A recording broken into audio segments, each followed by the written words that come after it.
자, 이번엔 확률 통계에 대해서 전체적으로 한번 살펴보고 넘어가도록 하죠.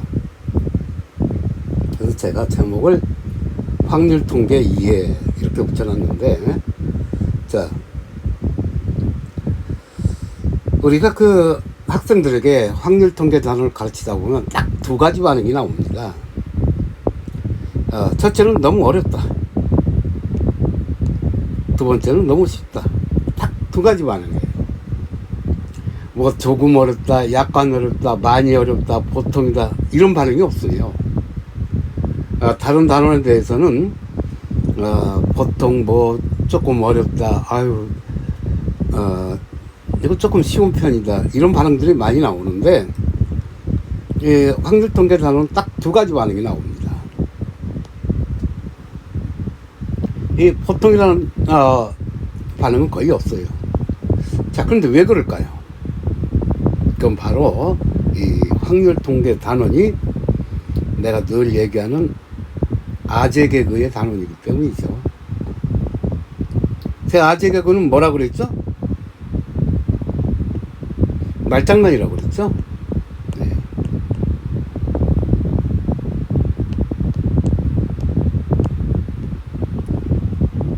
그래서 말장난을 잘하는 학생들은 확률 통계 단원이 매우 쉽고, 말장난을 잘 못하는 학생들은 이 단원이 매우 어렵습니다. 자, 우리가 이 아재 개그 말장난의 단원이 크게 고등학교 과정에서 세 단원이 있는데, 첫 번째 단원이 집합과 명제, 두 번째가 공간도형. 요즘은 이제 이게 문과 학생들은 배우질 않는 단원인데, 왜 안 가르치느냐, 이거를 아재 개그의 단원이라고 생각하지 않고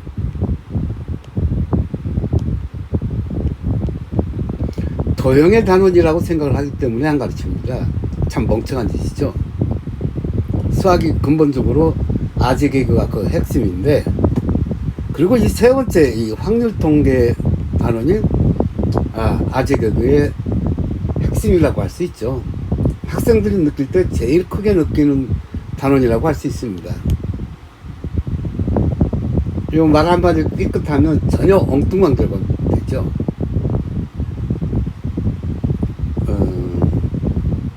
예를 들어서 4개 중에서 3개를 택한다. 4개 중에서 3개를 하나씩 뽑는다. 그럼 뭐 그게 그거 같아 보이는데, 하나씩 뽑는다는 것은 벌써 거기에 순서라는 의미가 들어가죠. 순서가 의미가 들어가면 순열이 되는 거고, 순서의 의미가 없으면 바로 조합이 되죠. 이처럼 말끝 단어 하나하나에 따라서 그 의미가 전혀 달라지죠. 참고적으로 얘기 한마디 더 하자면, 우리가 말을 잘한다,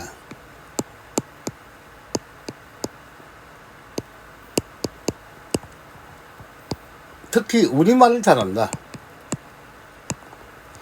영어를 잘하는 것은 전치사를 잘해야 됩니다. 우리말을 잘하는 것은 조사와 어미를 잘 써야 되죠. 그래서 야, 너 오늘 멋있다, 그러면 뭐라고 해야 돼요? 보통 고맙다 그러는데, 그때는 이렇게 반응을 해야 됩니다. 넌 참 말을 그렇게 못하니, 오늘 더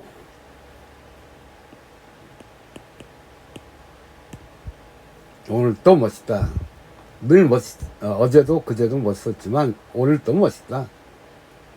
이 말을 조금 더 바꿔서 오늘 마저도 멋있다.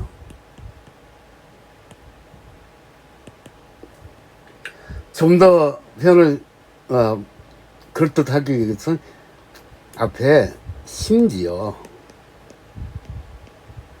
오늘 또 멋있다.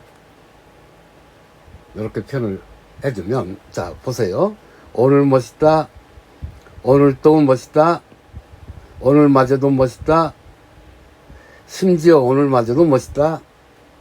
이 네 가지 표현 방식이 의미가 조금씩 다 다르죠? 네. 그 차이는 요거 어미 때문에, 조사 때문에 그렇습니다. 그렇듯이 우리가 말을 정확하게 한다, 우리 말을 잘한다 하는 것은 이와 같이 조사 활용, 어미 활용에 따라서 조금씩 그 변화의 차이를 알고 느끼는 거죠. 자, 그래서 우리가 아재 개그에 능한 학생들은 이거 제가 더 이상 얘기 안 해도 됩니다. 근데 아재 개그에 이 취약한 학생들이 이런 개그 단원, 집합 명제, 공간 도형, 확률 통계 이런 단어를 다룰 때는 어떻게 대해야 되는가? 첫째, 수업 시간에 선생님 말씀을 듣기만 한다. 연필 들고 그것을 문제를 같이 쓰고 풀고 이런 짓 하지 마세요. 다 쓸데없는 짓이에요.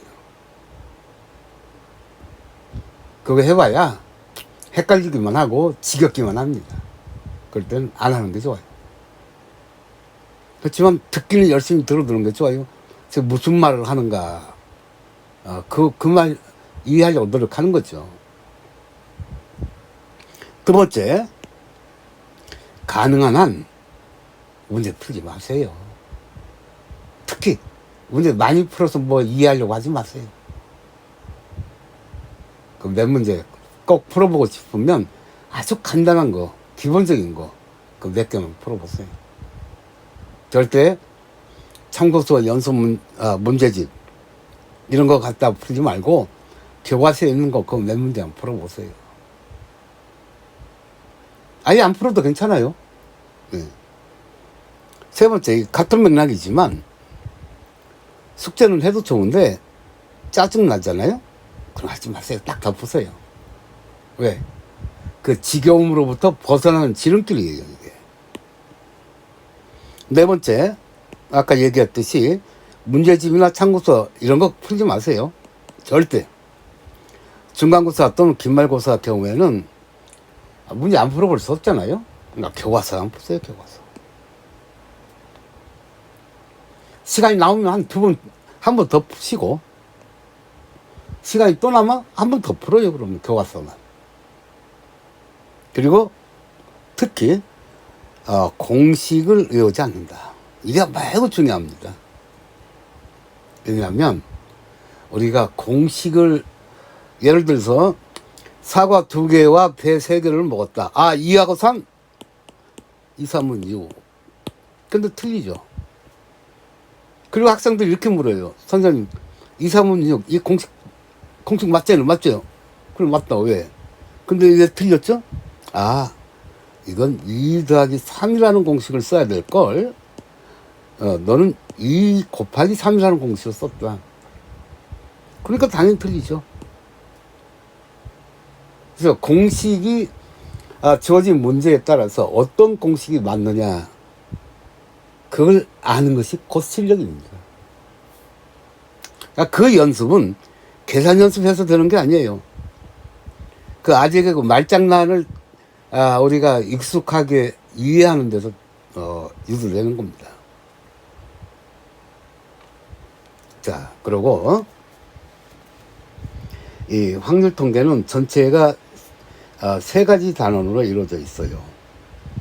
경우의 수, 이건 뭐 1학년 때 요즘 교과 편지에 1학년 때하고 2학년 때로 이렇게 나눠져 있는 것 같은데, 글쎄 그 아주 나쁜 분류 같아요, 제 생각에는. 어쨌든 경우의 수라는 건 일일이 뭐 하나씩 따지는 겁니다. 세는 거예요. 하나 둘 셋. 네. 근데 어떻게 세는 게 좋겠느냐? 자, 보세요. 하나, 둘, 셋, 넷, 다섯, 여섯, 일곱, 여덟. 이렇게 세는 게 좋겠느냐? 4개, 2개, 8개네? 이렇게 세는 게 좋겠느냐? 아무래도 두 번째 방식으로 쓰는 게 좋겠죠? 네. 그것을 다루는 단원이 곧 경우의 수입니다. 여기 뭐 순서를 무시하는 경우와 순서를 고려하는 경우 두 가지 경우로 크게 나누죠. 네. 자, 두 번째, 이 경우의 수를 이용해서 우리는 확률 단원을 다루게 되어 있습니다. 이 확률의 정의가 뒤에 내가 써놓긴 했는데 이 경우의 수로서 정의가 되거든요. 그리고 세 번째, 이 통계는 이 확률을 이용해서 다루게 됩니다. 그래서 이 전체 단원은 사실상 확률의 단원이라고 볼 수가 있고 이 세 개를 따로따로 떼어놓고 다뤄야 될 이유가 전혀 없죠. 전체가 한 단원이라고 볼 수가 있습니다. 자, 그래서 경우의 수를 보면 우리가 일일이 세는 거죠. 근데 어떻게 세는 것이 간단하고 편리한 것인가? 두 개씩 세 번. 이 번이라고 하는 것이 영어로 하면 타임스입니다. 이 타임스를 우리가 기호로 이렇게 X표를 써요. 두 개와 그리고 세 개, 두 개와 영어로 and죠. 이 and를 플러스 기호로 바꿔 쓰는 거죠. 그래서 이렇게 어떻게 세는 거냐, 그 세는 방법을 우리가 경우의 수에서 다루는 거죠. 또 이제 여기서 순서를 고려하면 순열, 순서를 무시하면 조합. 예를 들어서 1, 2, 3, 4 중에서 3개를 택한다. 이건 뭐야? 하나는 택하지 않는다는 소리네? 그럼 1을 택하지 않는 경우, 2 택하지 않는 경우, 3 택하지 않는 경우, 4 택하지 않는 경우, 4가지가 있구만. 세 차례 걸쳐서 차례로 택한다. 세 차례 걸쳐서 총 뭘 택할 거야? 4가지가 있겠고, 그 다음번에 하나 택했어. 1 택했으면 그 다음번에 3가지 택할 수가 있네? 1 택하든 2 택하든 3 택하든 4 택하든 그 4가지 각각에 3가지씩 있다. 또 2개를 택하고 나면 나머지 택하는 방법은 2가지네. 바로 여기서 이런 것을 우리가 조합이라고 하고 이걸 순열이라고 하는데 따지는 방법이 그렇습니다. 그러니까 우리가 이렇게 할 거냐 이렇게 할 거냐 이거는 말장난을 잘해야 된다.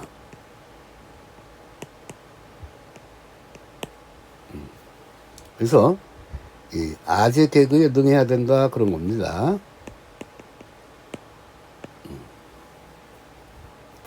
자, 이런 걸 이제 기본적으로 경우의 수를 따져야 될 필요성이 왜 있느냐?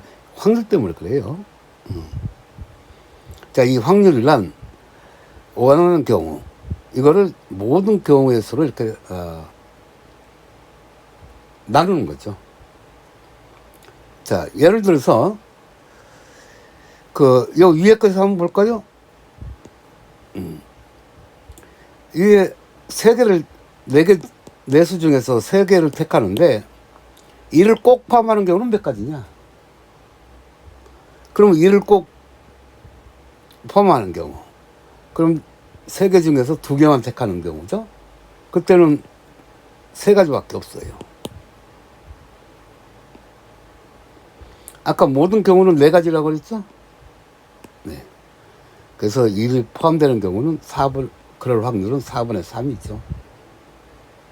그렇게 바로 경우의 수가 전체 확률 계산하는 가장 기본적인 겁니다. 또 요거는 뭐냐? 확률을 따지는데 이런 거죠. 뭐 내가 이렇게 원판에다가 아무 데나 눈 감고 점을 찍는데 판지름이 이 전체 넓이가 10이야. 요 넓이는 1이고 요 안에 찍힐 확률은 얼마냐? 이 전체 넓이 중에 요 넓이 따지면 되는 거 아니겠어요? 네. 그래서 전체 영역의 크기 분의 원하는 영역의 크기. 이런 식으로 따질 수가 있다. 또, 내가 주사위를 말이죠. 10번을 던졌는데, 일이 3번 나왔어. 그러면, 전체 10번 중에 3번. 뭐, 이렇게 얘기할 수 있나요? 그럴 수는 없죠. 우리가 잘 알아. 그럴 수가 없다는 걸. 그러면, 횟수를 계속 늘리면 어떻게 돼요? 그럼 100만 분에 일이 30만 분 정도 나오겠어요? 그렇지 않겠죠. 100만을 6으로 나눈 거 아마 그 정도 나올 거예요. 뭐 똑같이 나오지는 않겠지만, 네. 그런 것을 우리가 통계적 확률이라고 하는데, 이 확률을 계산하는 방법은 이 3가지가 있어요. 자, 그걸 가지고 우리가 통계 작업을 합니다. 우리가 통계 작업을 하는 이유는 조사 대상, 조사 대상을 우리가 모집단이라고 하는데, 조사 대상의 성격이 어떻게 될 것이냐. 이 성격을 따지는데 크게 평균과 표준 편차를 가지고 따집니다. 자, 예를 들어서 이런 그래프를 그린다고 할 때 평균이, 이걸 평균이라고 그러죠.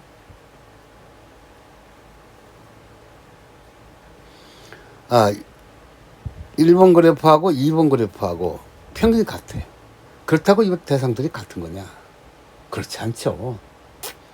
예를 들어서 우리가 의류 사업을 하는데, 이 경우는 예를 들어서 5 사이즈만 많이 만들면 돼. 나머지, 저희는 5 사이즈만 팝니다. 야, 장사하려면 나머지 66 사이즈 뭐 이런 거 다 팔아야 되는 거 아니야? 아유, 5 사이즈가 95%야. 66, 77 뭐 이런 거 5%밖에 안 되는데, 굳이 해서 팔아야 될 이유가 없어요. 그렇죠? 왜? 이거 미리 만들었는데 비용만 들어가고 관리하기만 힘들어요. 그렇죠? 이렇다면 얘기가 달라지죠. 요건 44, 55, 66, 77 이거 다 잘 팔려요. 그렇다면 55 사이즈만 놓고는 장사가 안 되죠. 이건. 그렇죠? 그게 바로 편차가 어떻게 되느냐, 거기에 따라 달라지는 거죠. 그래서 이 통계 작업을 하는 데는 크게 우리는 평균과 그 편차를 알아보는 것이 가장 중요합니다. 근데 내가 이렇게 많은 대상자 중에서 어떻게 우리 반 학생 중에서 내가 5명을 표본으로 이렇게 택했는데, 1등부터 5등까지가 뽑혔어. 야, 그랬더니 5명 평균을 냈더니 91점이야. 우리 반 학생들 진짜 공부 너무 잘한다. 나만 꼴찌인가 봐. 그렇지 않죠. 어쩌다 보니까 이렇게 나올 수가 있는 겁니다. 꼴찌, 어떻게 하다 보면 꼴찌만 5명이 뽑혔어. 그러면 23점이야. 우리 반 너무 공부 못해. 돌반인가 봐. 그럴 수가 있습니다. 그러나 그럴 가능성은 너무 적어요. 거의 그런 경우는 일어나지 않는다고 보는 게 좋습니다. 왜? 이런 경우가 일어날 확률 자체가 너무 적어. 그래서 우리는 이러한 것들을 확률을 이용해서 계산을 합니다. 실제 이제 전체를 우리 반 학생들 다 조사하면 좋겠지만 번거롭기도 하고, 굳이 그렇게까지 할 필요가 뭐 있어요. 그래서 대체적으로 이렇게 전체 다 조사하는 것을 전수조사라고 하는데, 실제적으로 그건 불가능한 경우가 많고 의미 없는 경우도 많아요. 그래서 우리는 표본 조사를 하게 되는데, 표본이 정확하다는 보장은 전혀 없습니다. 그래서 이걸 어떻게 표본 조사한 걸 믿을 수 있느냐, 그것을 우리가 확률적으로 확인을 합니다. 이건 이제 구체적으로는 나아가서 해보도록 하죠. 그래서 이 확률 통계 경우의 수 확률, 통계 이 세 개는 한 단원이라고 보는 게 좋겠고 전체는 확률이다. 그리고 이 모든 것은 다 아재 개그다. 아재 개그. 그러니까 말뜻을 잘 이해해야 된다. 다시 한번 강조하지만 말뜻을 잘 이해해야 된다. 두 번째, 공식을 외워 쓰지 말라. 왜? 다른 공식도 늘 쓰는 공식들도 까먹기가 쉬운데 이 확률 통계에 나오는 공식은 이때만 사용합니다. 그러니까 조금만 시간이 지나면 다 잊어버리게 돼 있어요. 저처럼 수십 년 동안 매년 수십 차례씩 강의를 하는 확률 통계 매년 수십 차례씩 제가 강의를 합니다. 그러한 저도 공식을 잘 까먹어서 헷갈려요. 그런데 여러분들은 어쩌다 한두 번 배우는 이 단어를 그 공식을 어떻게 알겠어요? 한 보름 20일만 이 단어 손을 띄면 공식 다 까먹는 거죠. 물론 그런 공식을 까먹지도 않는 멍청한 사람도 있긴 한데 몇 사람 안 돼요. 그래서 이 공식을 까먹고 어떻게 풀어나갈 거냐, 그건 앞으로 제가 이 설명을 해가면서 여러분들한테 보여주도록 하겠습니다. 네, 자 오늘은 이걸로 마치도록 할까요?